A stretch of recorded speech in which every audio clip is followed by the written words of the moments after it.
কয়েকশো মানুষকে রমজানে 700 মানুষকে যে পরিমাণ চাল ডাল ঈদের সামগ্রী দিয়েছেন, এটা সাধারণত আমরা অন্য রাজনৈতিক সামাজিক নেতাদের মধ্যে দেখি না।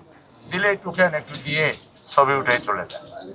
আমাদের দেওয়ার উদ্দেশ্য ছবি তোলা না, আমাদের উদ্দেশ্য হলো মানুষের কল্যাণ করা, মানুষের সেবা করা।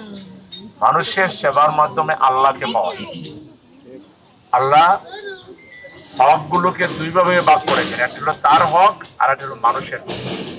হকুল্লাহ আর হকুল ইবাদ, আল্লাহর হক আর বান্দার হক। আল্লাহর হক নষ্ট হইলে তওবা করলে আল্লাহ মাফ করে দিবে, কিন্তু মানুষের হক যদি নষ্ট হয় তাইলে মানুষ ক্ষমা করে না দিলে আল্লাহ ক্ষমা করে। এই রাষ্ট্র দিতে পারবে, মানবিক রাষ্ট্র দিতে পারবে ইসলাম। ইসলামপন্থী যে রাজনৈতিক দল এদেশে এখন প্রধান বিরোধী দল হয়েছে, কোন দল? দলের নাম কি বলেন? বাংলাদেশ জামাত ইসলামী। এই দলের প্রধানের নাম কি? ডাক্তার শফিকুর রহমান। এই দল যদি বাংলাদেশের পাওয়ারে আসে তাইলে বাংলাদেশ ইনসাফের বাংলাদেশ হবে। বাংলাদেশ থেকে গরিবি দূর হবে, বাংলাদেশ থেকে চাঁদাবাজি দূর হবে, সন্ত্রাস বন্ধ হবে এবং ন্যায় বিচার প্রতিষ্ঠিত হবে।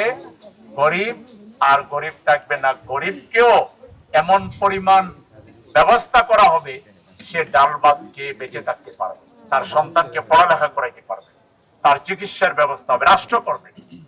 আমরা রাষ্ট্রের ক্ষমতা যদি যেতে পারি, গরিব মানুষের জন্য চিকিৎসা ফ্রি করে, গরিব মানুষদের সন্তানদের লেখাপড়া ফ্রি করে দিব।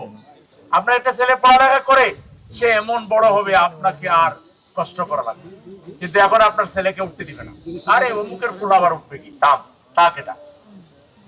এখানে বেইনসাফি চলছে এই রাষ্ট্রের মধ্যে। আমরা এই রাষ্ট্র চাই না, আমরা একটা মানবিক রাষ্ট্র চাই, আমরা একটা কল্যাণ রাষ্ট্র চাই।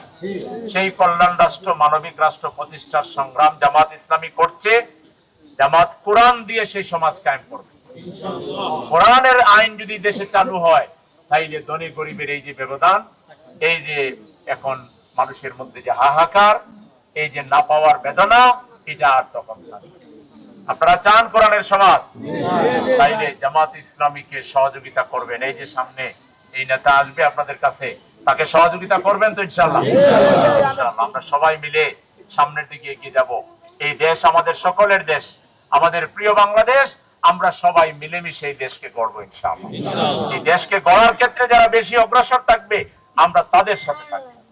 এই দেশকে ধ্বংস করার কাজে যারা থাকবে আমরা তাদেরকে বর্জন করব, প্রত্যাখ্যান করব ইনশাআল্লাহ। তো আজকের এই আয়োজনের জন্য সম্মানিত তানামি এবং আমাদের সম্মানিত অ্যাডভোকেট শরীফুজ্জামান সাহেব, জনগণের নেতা সবাইকে এবং যারা আয়োজক আরো এই টিমের সদস্য সবাইকে ধন্যবাদ জানিয়ে, আপনারা রোদের মধ্যে কষ্ট করে আসছেন, আপনাদেরকে আরো বেশি ধন্যবাদ। আমাদের দায়িত্ব ছিল করে নিয়ে দেওয়া, কিন্তু এই যে সমাজ সম্পর্কে কিছু জানাবার জন্য, কি করতেছে রাষ্ট্রে, কেন আপনারা পিছনে, এই সম্পর্কে কিছু আপনাদেরকে সচেতন করার জন্যই এইভাবে জমাইয়ে দেওয়া, নাইলে আমরা করে নিয়ে দিতাম। ইনশাআল্লাহ সামনে আমাদের কাউন্সিলর সাহেব যখন হবেন তখন তিনি করে নিয়ে আপনাদের। আল্লাহ আমাদের সবাইকে কবুল করুন। সবাইকে সালাম এবং শুভেচ্ছা জানিয়ে আমার কথা এখানে শেষ করতেছি।